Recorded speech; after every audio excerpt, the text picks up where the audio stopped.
Hello there everybody, Hypertuni here, and today I want to talk about making a guide for new players in the land of Fairview throughout Dead Frontier. I don't usually make videos like these because I don't consider myself educated enough. I've seen other players be more comprehensive than I am, so this guide will serve more as a basic guide for players who want to get into Dead Frontier and who want to understand the fundamentals of how this game generally operates. So, first of all, if you are going to take this game seriously, you could try out the game by playing the free-to-play route, and it's going to take some time. But if you really want to take this game seriously, after, let's say, you enjoy your first 2 hours of playthrough, the gold standard will be to get a gold membership. It's almost a requirement at this point.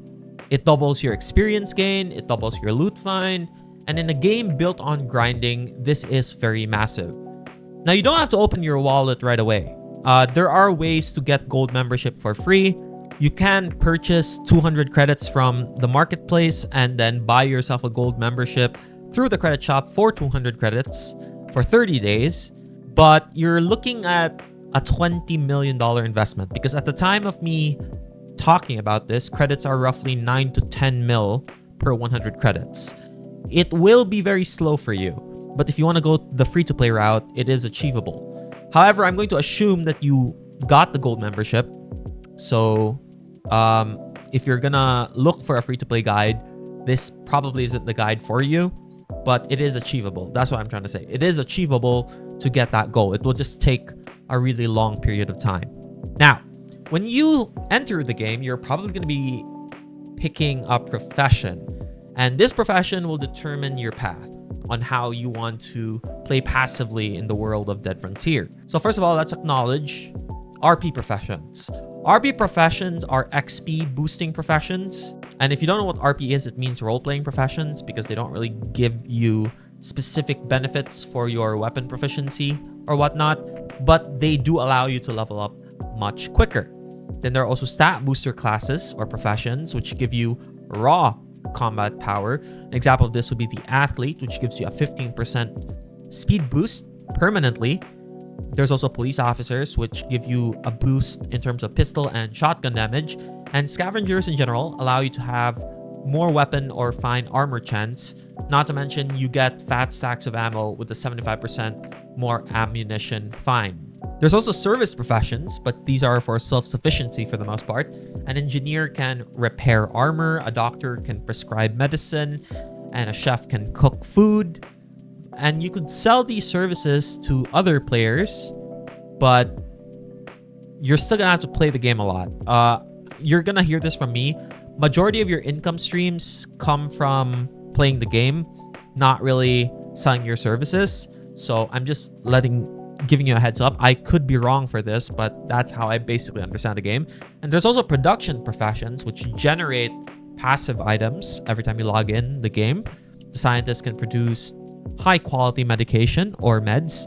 An example of this would be the adrenaline, which you could sell for a big amount of money in the marketplace. There's also a farmer who can produce food. There's also the weaponsmith, which produces weapons every day as you log in. So to summarize, there are 4 categories in the profession list. RP professions for leveling, stat boosters for an all-around combat power boost, service professions for repairing or making gear more effective, and production professions which produce items in general passively. Now, let's talk about stats. Understanding these concepts will mean the difference between a build that works and a character that dies. So, strength is meant for heavier armor or heavier weapons like chainsaws or Gatling guns.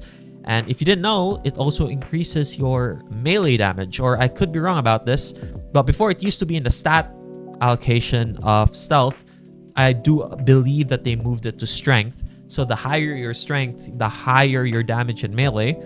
Endurance allows you to sprint longer and generally just increases your health pool. Agility is your movement speed. In a game where everyone wants to touch you, speed is life. Accuracy reduces the spread of your firearms. Critical hit gives you a chance to deal massive amounts of double damage. Reloading helps you, reload faster. Dexterity determines the fire rate or attack speed of your weapons, and survival increases the amount of nourishment you have for you to eat less, and it also decreases your aggro chance. So the golden rule of stat allocation is to not spread it. Never try to be a jack of all trades. Focus on one weapon proficiency first.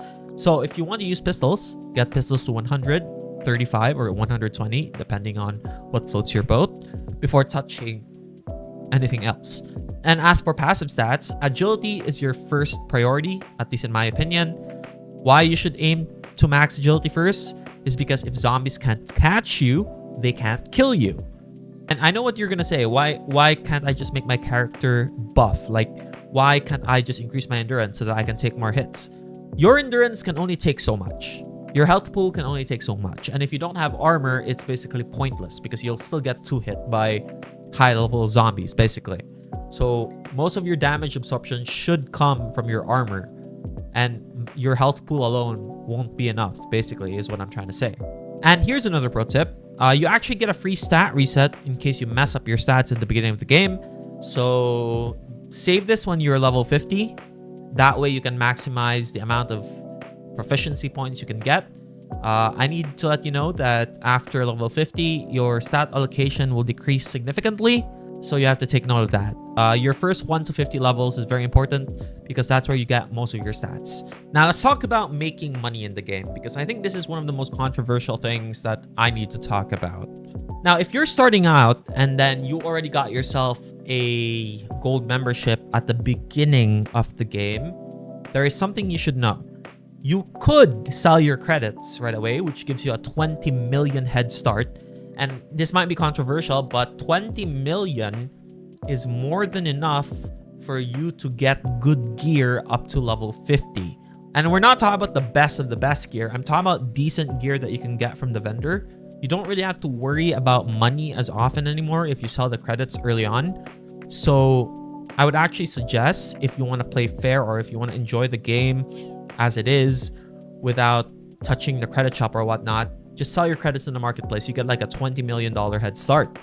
And if you still want to go to the hardcore route, which is to earn your way to the top, which is very difficult, by the way, you could also just buy more time because you got like 200 credits, right? So you basically have 2 months for free in Dead Frontier, is what I'm trying to say.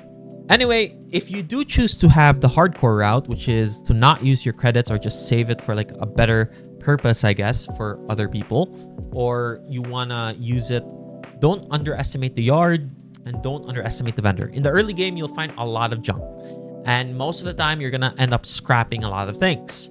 And most of the real content in the end game is actually scrapping and looting a lot of things. This is your main source of income. Now, I know what you're gonna say. Do you have to go to the end game zones to get the best gear? No, you just have to be an active survivor. You'll have to be scavenging a lot, and you have to be in the inner city a lot more often. This is how you become an active survivor in the game. You could also do bossing, and you can do it in multiplayer mode. That way it's easier to kill the boss and get the loot. But if you're going to start off with literally seeds of cash, you're gonna have to be smart, because you have to be able to pick your battles and loot during downtime. Because if I'm gonna be honest with you, you're gonna be spending a lot of your money on meds because you're gonna keep dying if you're not careful enough.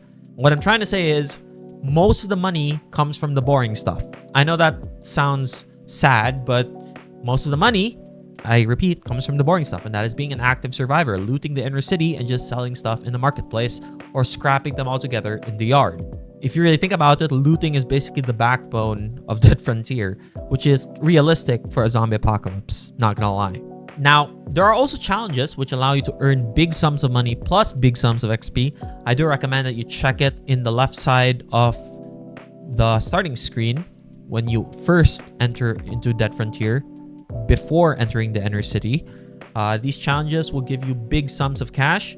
And don't forget to check your messages, because once you complete a challenge, it should display in your messages, and you can get really great value gear at the start if you complete these challenges early on. That's basically my entire feedback loop in Dead Frontier. These are very basic stuff. And if you're a new player, welcome to Fairview. I hope you enjoy your stay. I hope you build your character, because it is doable, especially if you're a gold member at the start of the game. And yeah, good luck. I hope this was wonderful for you, and I hope that you enjoyed this guide. I know that there are some people with better guides out there, but this is just me doing my best to provide decent information regarding what to do in Dead Frontier. Cheers!